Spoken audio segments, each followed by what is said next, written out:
Kumusta mga kanoisy? Welcome back sa ating YouTube channel, Pilipinoisy. So ngayong araw, another update naman tayo about politika ng ating bansa. So ang video to is mula naman kay Jesse Ferrer 7. So meron itong pamagat na VP Sara Duterte, booking na may masamang balita na bunyag ang itinatagong lihim, Attorney Luis Tro, PBBM. So yan yung panonorin natin ngayon, men. Bibigyan natin to ng reaction and then kayo na lang din balang umusga. So bago natin simulan, Jesse Ferrer 7, supportahan nyo yan. Tapos syempre kung trip nyo ng mga ganitong reaction video, may kasama kayo manood, huwag nyo na rin kalimutang supportahan yung YouTube channel natin, Pilipinoisy. Sa mga kanoisy, hindi na natin ito patatagalin pa. Simulan na natin magkaagawin pa ng China. Again, pamagat ng video ito, VP Sara Duterte booking na may masamang balita na bunyag ang tinatagong lihim, Attorney Luis Tro, PBBM. So, Jesse Ferrer 7, Pilipinoisy. Like, comment, share, subscribe. Start.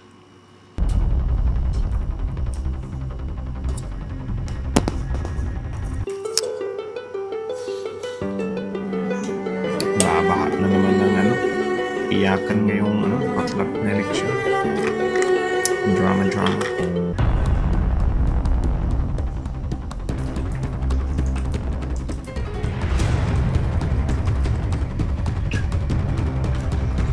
So in your lives, there will be a lot of adjustments that you need to make.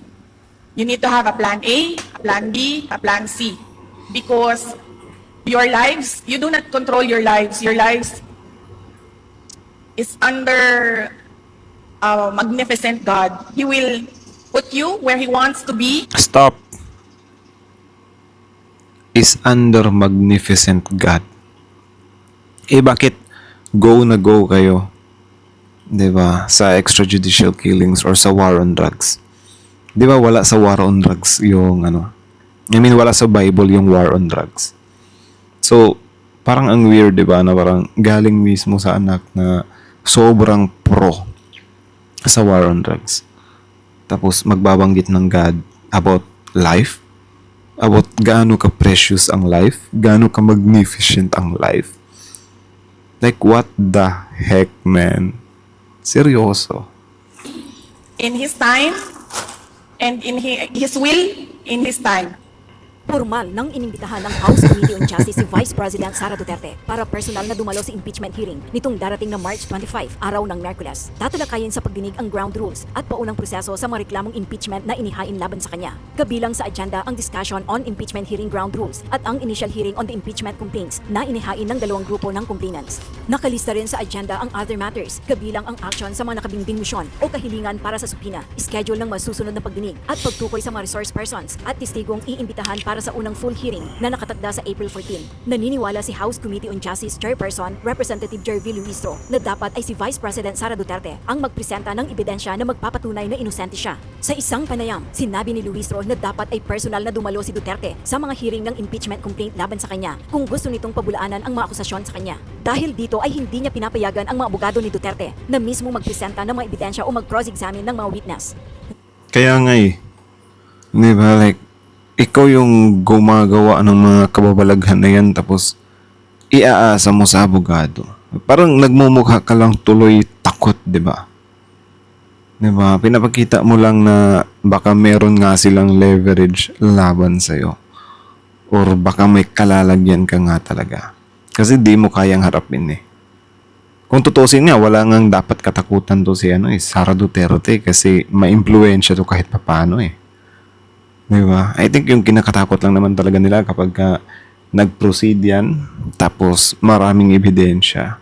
Like, aabot talaga sa point na yung mga solid supporter nila or yung mga kaalyado nila is mapipilitang i-impeach si Sara Duterte dahil sa mga ebidensya. I think yan yung isa sa reason talaga kung bakit iwas na iwas sila dito Diba? Kasi possible naman din talaga yan kung merong malinaw talaga, like sobrang linaw talaga na ebidensya, is more on sila Bato, sila Padilla, sila Bongo lang yung magbubulag-bulagan dyan. Diba? Na hindi pa rin ni-impeach si Sara Duterte kahit na sobrang linaw yung ebidensya. Pero yung iba kasi maano kasi yung credibility ba? Or yung parang makikita na, kasi syempre kahit sabihin naman natin na may mga balimbing na mga politiko, may mga balimbing na mga senador. Ayaw din naman niyang ipakita kung gaano sila kahimod puwet sa mga politiko din. 'Di ba? Pero na lang kay Robin Padilla talaga kasi inamin niya talaga. 'Di ba, na kahit sunugin siya, mangangamoy Duterte siya. Pero yung iba hindi kaya yung ganyan eh. 'Di ba? Ayaw nilang isugal yung nila, pangalan nila para lang sa isang family kasi mga 'di ba? Mga balimbing nga, 'di ba?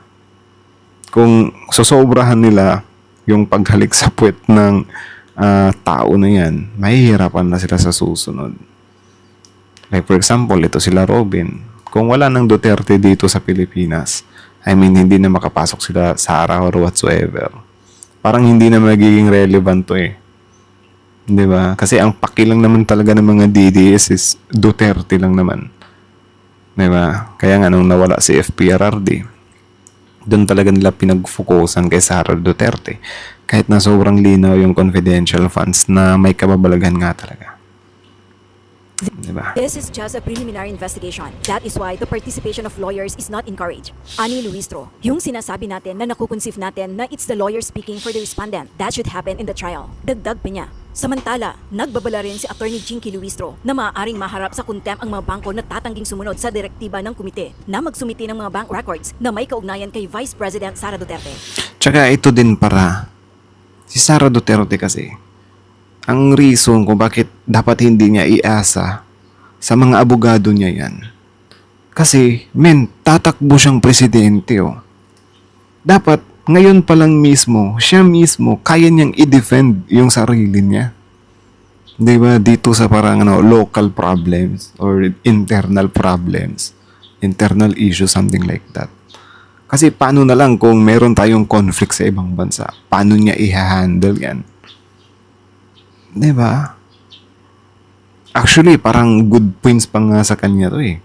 Kung haharapin niya yung impeachment tapos maipapanalo niya, wala. For sure, mananalo na yan as a president. Diba? Pero ngayon, bakit kaya? Bakit kaya ayaw nilang harapin? Kasi hindi ako naniniwala para na aksaya lang sa oras eh. Walang ganun para. Walang ganun eh. Aksaya lang sa oras. Reasoning lang yan eh. Binigyang diin ni Luistro na may kapangyarihan ang komite na obligahin ang pagsusumite ng mga dokumentong mahalaga sa investigasyon. Ayon sa kanya, ang hindi pagsunod sa isang legal na kautusan tulad ng supina na inilabas ng Justice Committee ay maaaring magbunga ng kaukulang pananagutan sa ilalim ng batas. Ma'am, hindi ho ba ang mga grounds po para po sa impeachment ni VP Sara kasama yung unexplained wealth at saka daw po yung violations sa SAL-N, di po ba? That is correct, Madam Ted. Okay. Ang claim po ng company VP Sara, na dito po sa allegation na ito, wala ngang ultimate facts. At ito nga daw po based on speculation and built on conclusion. Ano ho ang hawak ng komite based on the complaint na may nagpapatunay na totoo pong merong unexplained wealth ang VP at maging merong mga irregularidad sa kanyang SAL-N? Well, right now, Madam Ted, ang hawak lang natin ay yung naging manifestation ni Congressman Ridon, if you remember, the two SAL-N which were shared during the determination of sufficiency in substance of the third and the fourth impeachment complaint. Nevertheless, ayon sa ating mga justice members, hindi natin pwede i-expect ang mga complainants to have with them already this bank record, considering that they are protected by the bank secrecy law. As a matter of fact, maliwanag sa batas na itong impeachment cases, this is the only opportunity kung saan pwedeng mag-request ang complainant ng subpoena bank records. That is true, the compulsory processes power granted to the House of Representatives and even to the Senate. So, bagaman tama ka, Manong Ted, sa observation mo, na kulang sa attachment. But the explanation to this, according to the members, they cannot avail yet of the bank records protected by the bank secrecy law. And they are actually taking advantage of this process, the impeachment process, to be able to present those bank records in support of the allegations of unexplained wealth. So, ito naman, in-explain na ni Cong Terry Ridon during his manifestation. His theory about the offense committed is dapat yung kanyang nag-generate na income wherever they come from should be disclosed either in the SALN or in the income tax return. Otherwise, kung hindi ma-disclose, his theory is that constitutes unexplained wealth. Opo, opo. Pero ma'am, para lang ho medyo ma-fortify pa po natin ano ho, ang inyong pong katwiran dito sa isyong ito, if I may just again ask you, doon sa sinasabi ng mga abogado ni VP Sara na ang proseso kasi evidence muna bago ang hearing. No, so lumalabas daw po na sa ngayon ang Evidence muna bago ang hearing. Sobrang dati pa niyan ah. Tsaka as if naman na kakasimula pa lang yan par. Di ba? Like dati pa yan eh. Yung kay Zuleika nga, di ba? May pa cover pa nga siya dun. Di ba? Hindi naman naantong si Sara Duterte or si Vice President Duterte ng ganyan kung ano eh. Di ba? Hindi na yun enough para imbestigahan. Anong pinagsasabing mga ebidensya nito? As if naman na kung may ebidensya is pupunta pa rin.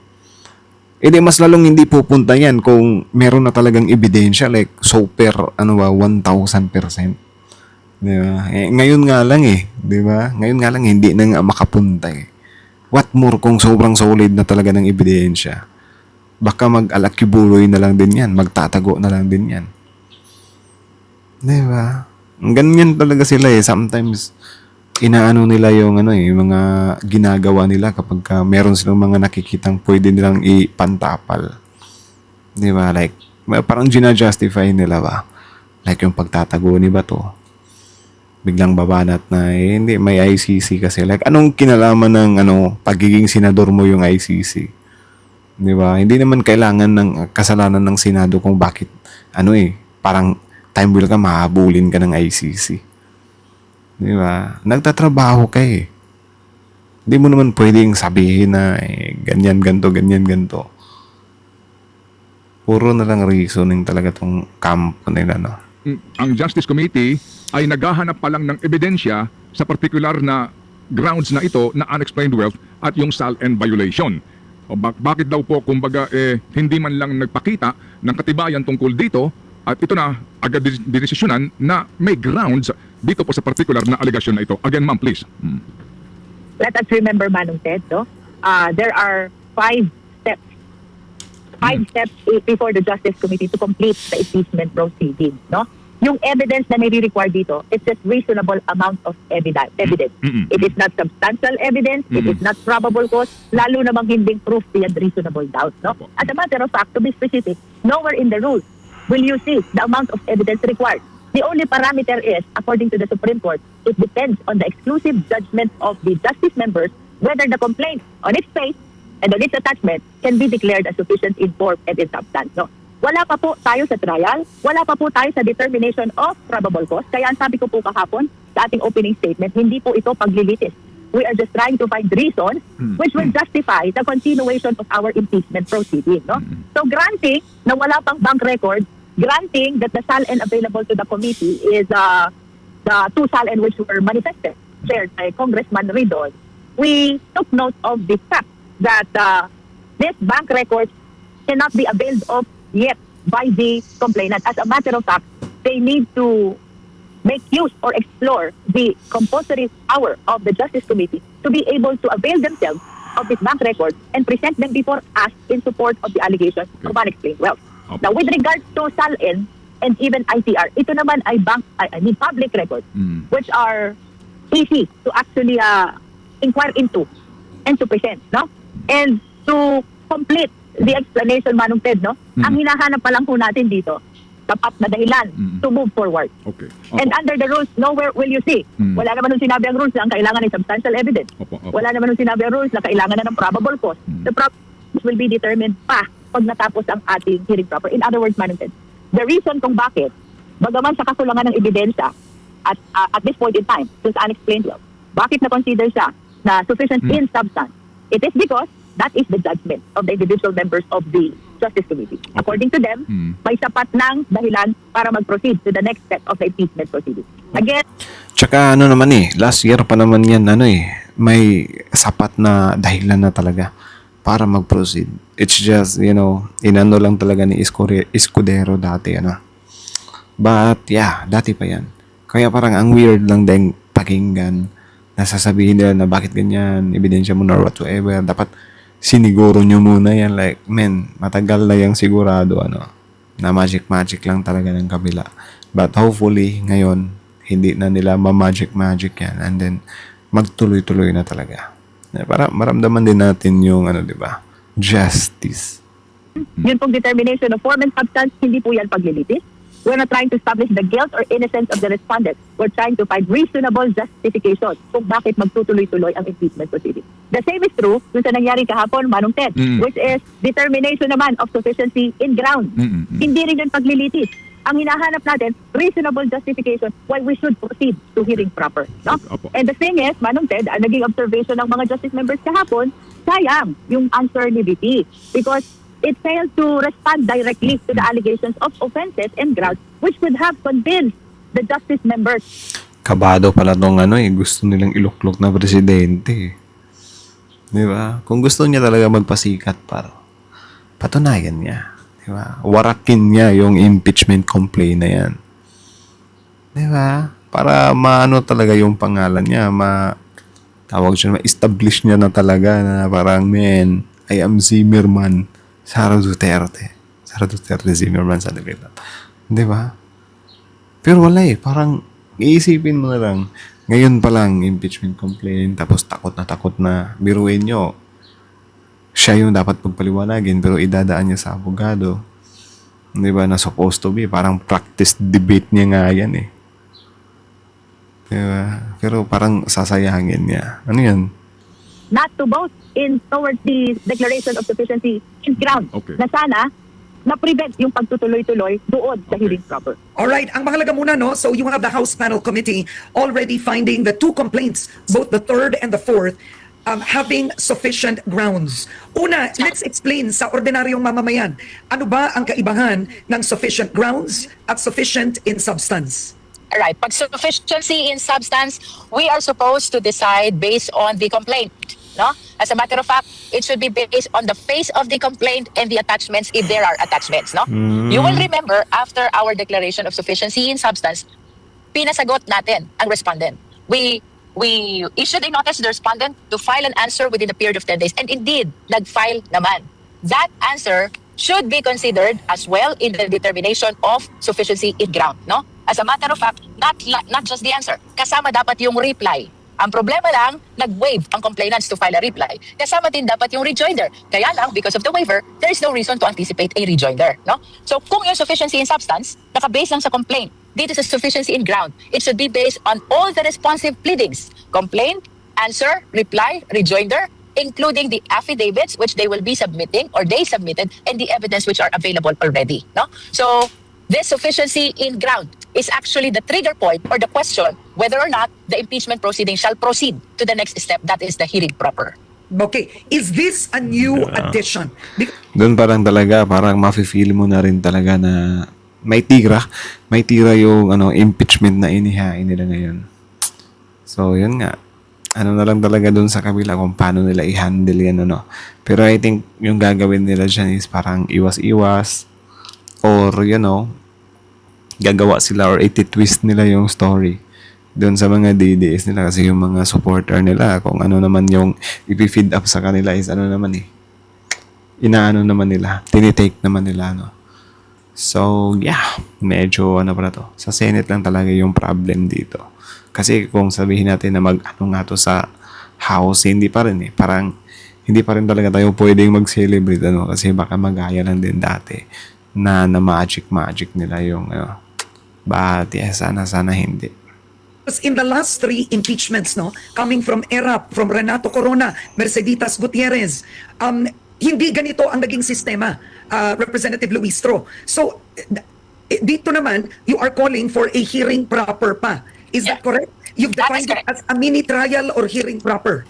That is correct, Karen, no? Okay. You remember, Karen, most of the impeachment complaints that happened in the past was done by way of one-third vote.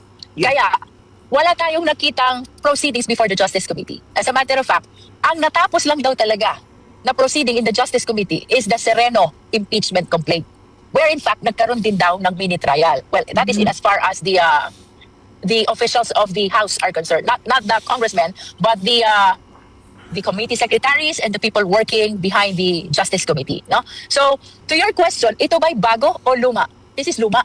This is part of the rules in the past impeachment proceedings. But what is the difference now? Remember that the first impeachment complaint was declared unconstitutional.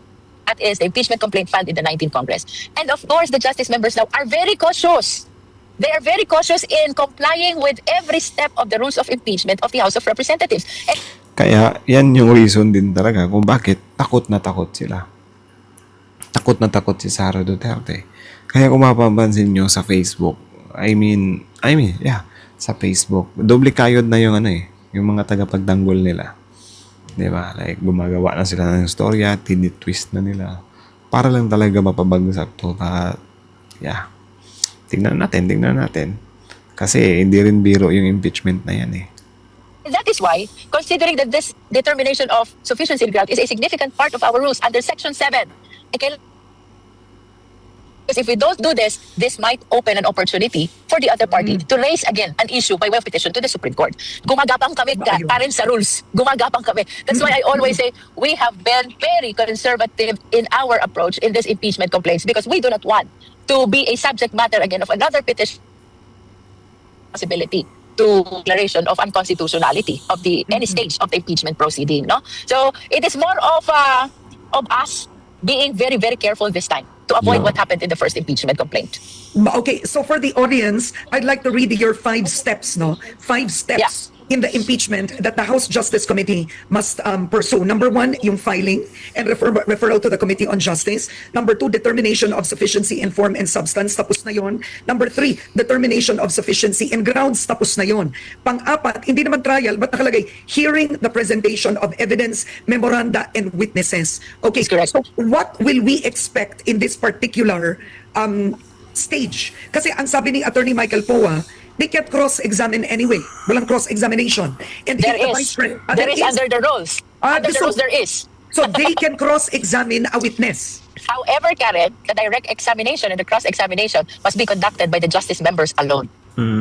I The see. lawyers are not allowed to participate yet Oh, yun nga. in the Oo. proceeding before the Justice Committee. No? Yeah. As a Kasi matter of ang fact, tanong, their hindi ba participation... ito- just to Representative. finish, Yeah, go Karen, ahead. the participation Nagano na sila, nagsisingitan na. of the lawyers in the proceeding before the Justice Committee is limited to assisting the parties or their clients. So that means uupo ka lang sa tabi ng client at i-assist mo siya while he answers or participates in the impeachment proceeding before the Justice Committee. Yes, Karen? Okay, so Representative, if Vice President Sara Duterte does not attend, right, she chooses not to attend, then the lawyers will not attend. Ano pa ang i-hear ninyo? One side lang magpe-present. What is important, Karen, we are giving her the opportunity, right? Whether she attends or not, it will be her choice. It will be her decision. Ang importante for the Justice Committee, we afforded her the right to due process, no? So, correct. Unang magpre-present ang complainant.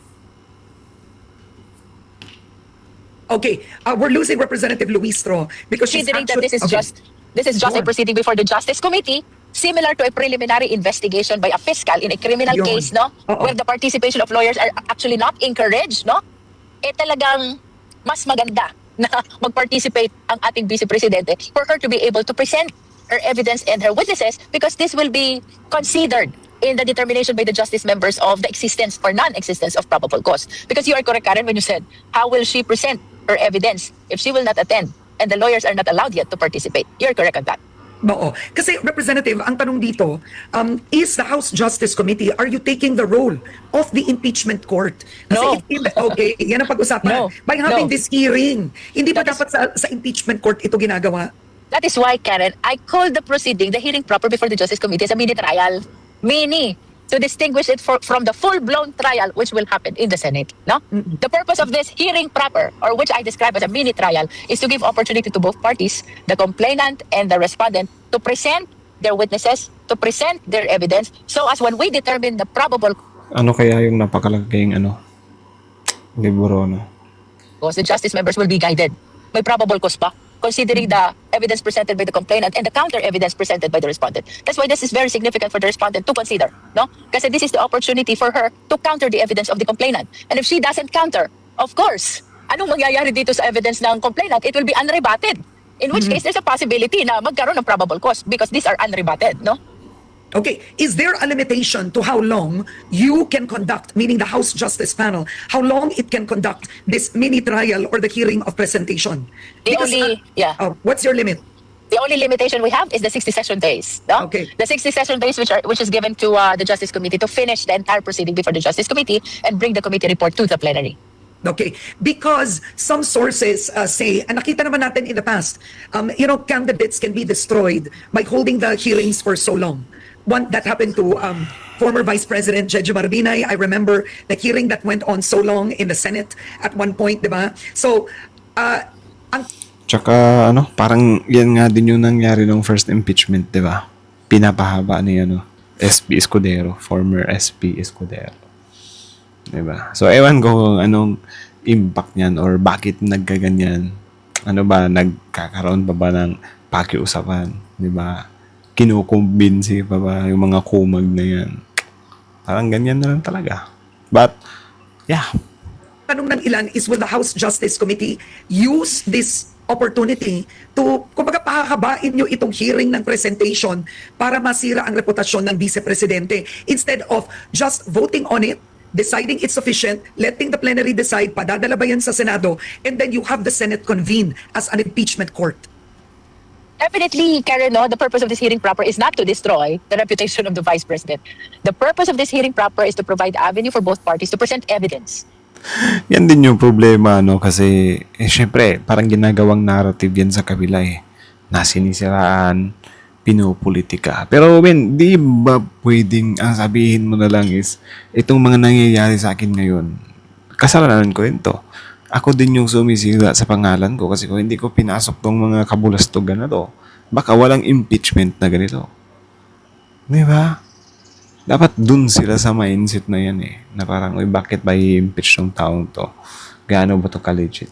So, sana after kung sabihin na natin malusutan nila to, sana lahat ng parang connected sa mga Dutertes, maimbestigahan nila or, anuhin nila. But, yeah. Sorry. And this evidence are very significant in the determination of probable cause. So to your question, how long are we going to hold this hearing proper? It depends on the amount of evidence. Kung maraming ebidensya, it will take long. Pero kung konti ang ebidensya, it will take a short period of time.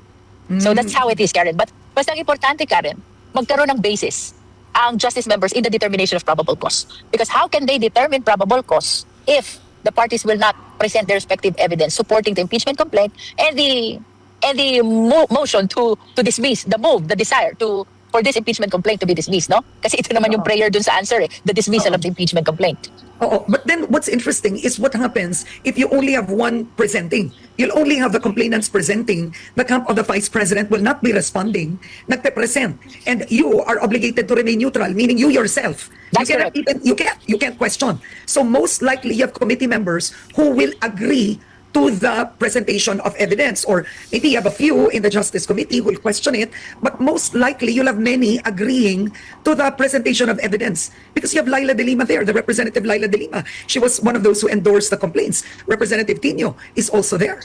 Yeah, you're correct about that, Karen. That's why it's important for the Vice President to avail of this opportunity in the hearing proper to present her evidence. Otherwise, the evidence of the complainant will appear to be unrebutted. Hindi na question. Di ba? Parang binibigyan pa nga siya ng pagkakataon Pero, syempre, i-deny nila yan. Tapos, after that, gagawa naman sila ng narrative. Ganito kasi ginigipit kami. Hindi kami binibigyan ng tamang time. Pero, pansin nyo naman kanina pa, di ba? Is parang, inaano na si Sara Duterte na, paliwanag mo to, harapin mo to.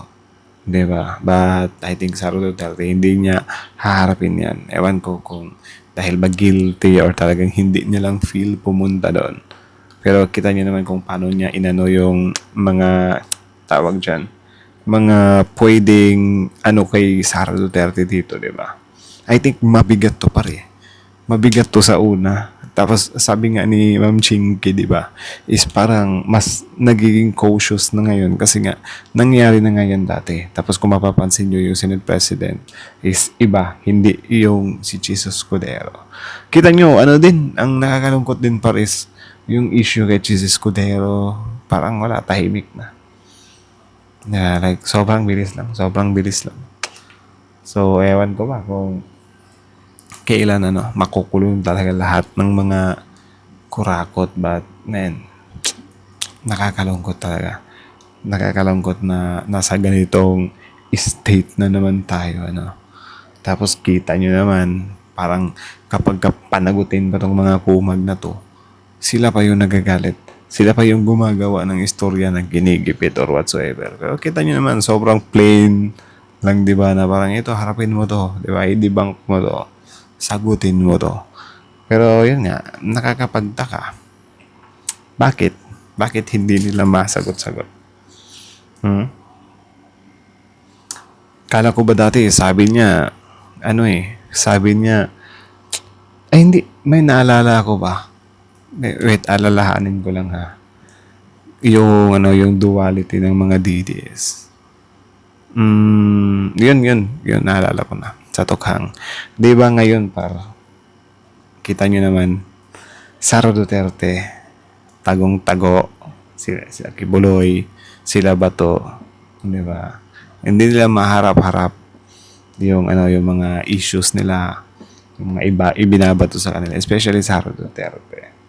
Di ba? Hindi nila maharap-harap yan. Tapos, sasabihin natin, duwag pala, di ba? Kasi hindi maharap. Bakit hindi maharap? Anong meron? Tapos, syempre, dinidefend ng mga DDS yan. Wala kasi, di ba? Hindi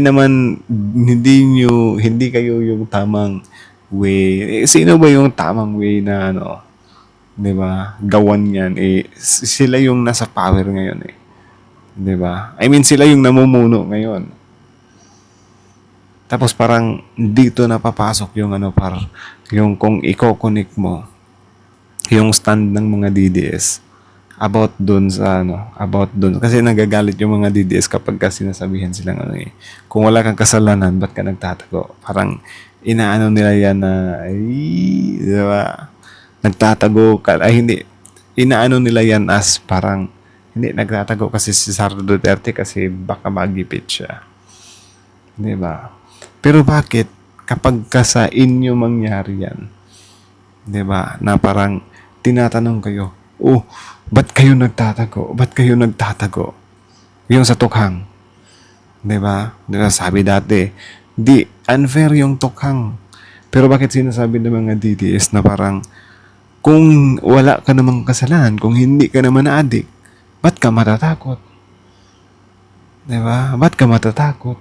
So, yan yung reasoning nila dati sa EJK, sa war on drugs. Pero bakit ngayon kapag kasi Sara Duterte na nagtatago, si Bato na yung nagtatago, tahimik. Di ba? Yung iba, wala. Kain suka pa. Sa kung ano yung mga sinasabi nila. Parang ganyan lang din ba? Na wala. Ginagamit nyo yan dati.